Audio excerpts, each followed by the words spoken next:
Where'd you grow up? I grew up in Vista, North County. Okay, Yeah. so San Diego boy. You grew up in Vista, North County, went to high school up there. What high school, Vista? Rancho Buena Vista. Okay. Yeah, and then was lifeguard in Oceanside for 7 summers. Went to school in Santa Cruz. Got my degree in business management and economics and emphasis in accounting. Helped me. Did you ever want to be a CPA? At the time I did, and I'm so happy I didn't. I don't even do my own taxes anymore. I pay someone for that. Of course not. Which is, honestly, it's one of the most daunting fields because the tax code changes every year. Like, just to keep up, the education and just that, like, landscape of rules is ever changing. I guess we have a similar ever changing landscape of rules in real estate, but at least this one's more interesting to me. CPAs are very trusted though, so you want to talk about property management and like just deal flow and lead sources. And they're essential. CPAs are like, they get a lot of leads. Well, and you really have, and what's really cool is when you get one that knows the loopholes of real estate, and I call them loopholes, but they're actually tax incentives to incentivize people to get involved in real estate. The biggest one being the depreciation, and then now the cost segregation for real estate professionals or for people doing the short-term rental business, so that they can use that to offset their personal income tax. Yeah, guys, to Alexio's point, the government incentivizes behavior that they want to see from us Americans. So if they want to see a certain type of behavior, which is investing in real estate in the United States of America, they incentivize you to do that. So they don't want you to take your money out and move it though, which is why capital gains exist. Yep. Okay, what do you do for fun? Focus round. I got a 18-month-old. Yep. And I see you posting all the time. Looks like you guys do a lot of family stuff. We have a lot of fun. We love travel in our family, so we try to get out every 6 weeks. I try to take a week off and go visit somewhere new, usually someplace green, because San Diego's not super green. It's more brown here. But that's what I do. I hang out with my family. I like to play soccer and water polo when I have time. Don't have as much time anymore with a kid, but trying to get back into it. Love it. Opportunity. What was one opportunity that was a game changer for you? I would say that Naranja opportunity I see it as an opportunity, even though it felt daunting. You buy that off the market? Yeah, actually, I was repping a buyer on it. It was off market from someone in South Coast here, and the buyer was wavering. And like, as I was walking the deal with the buyer, I was like, this is a sick deal. And the buyer, I was like explaining it to the buyer, I was like, you really should buy this thing. And he was like, nah, dude, I just don't see it. I'm going to cancel. I'm like, all right, well, how about you sign the contract to me? Like, if you don't want to buy it, I want to buy it. So we ended up doing that. Nice. I got the contract assigned over for my own buyer. I got paid a commission on the way in.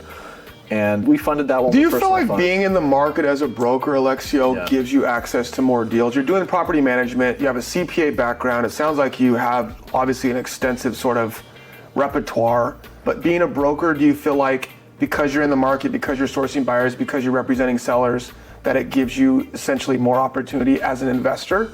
Oh, of course. And the information where we have weekly conference calls in this room about what's happening, what's new, what are rates, what are the new rules on the agenda, what are we voting on next month. And the brokerage you work for is? South Coast Commercial. South Coast Commercial. Yeah. We are in Point Loma at Alexio's office shooting a pod. Yeah. Love it. I've been here for 9 years, and I would attribute all, and you know what, the coolest thing about being part of this brokerage is as you're learning, you want to be around people who are plugged in and experienced in the space. Like, there's a lot of builders here, there's a lot of really experienced brokers, and I was able to ask questions every single day when I'm showing up in between cold calls. Hey, how do I navigate this objection?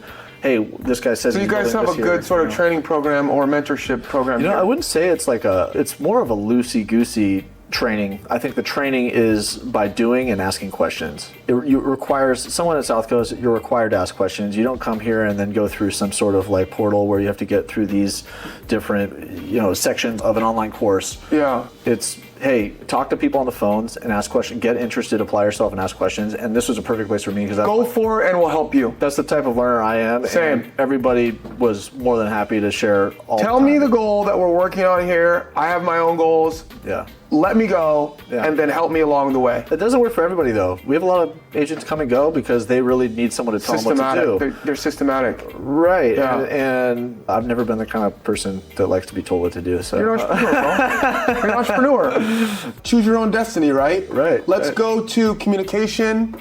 Obviously a brilliant communicator. What is your tip for, communication? Honestly, I was just watching I'm always trying to learn more, and I was watching it was like a keynote speech this morning from a guy who's talking about sales and what the most important thing with sales is.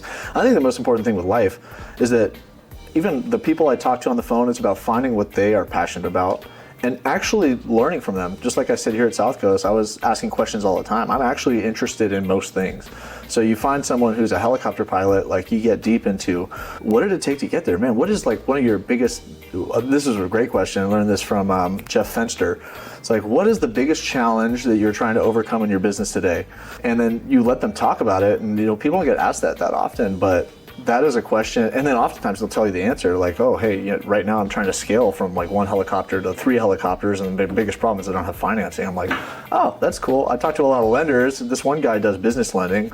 Let me have you talk to him, and you connect the dots, and then they end up being able to, you solve this guy's problem, creates a great relationship. Now he's like, dude, I want to work with that broker who like helped me with something in my own business, had nothing to do with real estate, but like now I want to buy real estate, or I want to tell my friends about real estate, I'm going to tell them about him.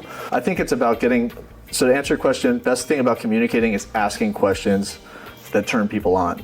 About, not because like you just want to toot their horn or whatever, because you actually are interested. They have something to say that's actually going to, I mean, it's so easy to get interested in what people are passionate about because they're experts in their own field. Yeah, I love that, and I 100% agree. I've been hearing a lot of stuff coming down the pike recently about ask questions and be quiet, but I feel like you're onto something because I agree.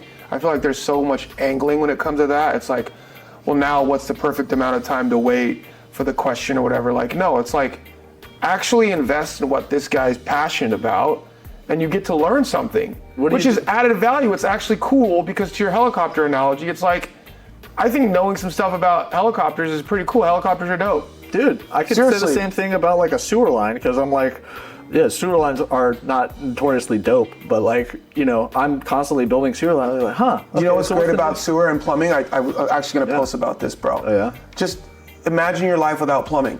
I think about that sometimes. I don't think anybody else does. Imagine your life without plumbing. One day, dude, without plumbing in your house, bro, your whole life is going to go to shit. I had a tenant call me at 8:30 p.m. Saturday night.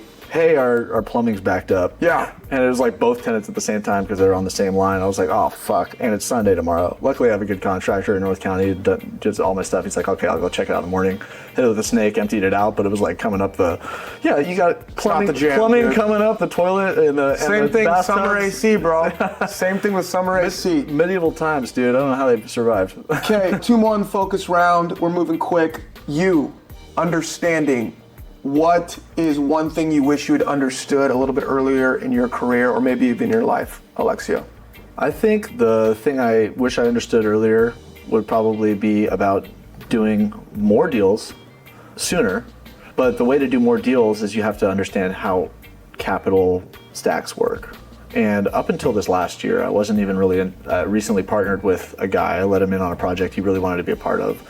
And I was reluctant because I was going to make a lot of money on it. And I was like, I don't know if I want to split this pie. I've already got it lined up. But I was like, this guy knows a lot. I probably can learn something from him. I let him in on the project. I'm so happy I did, because he is a lender.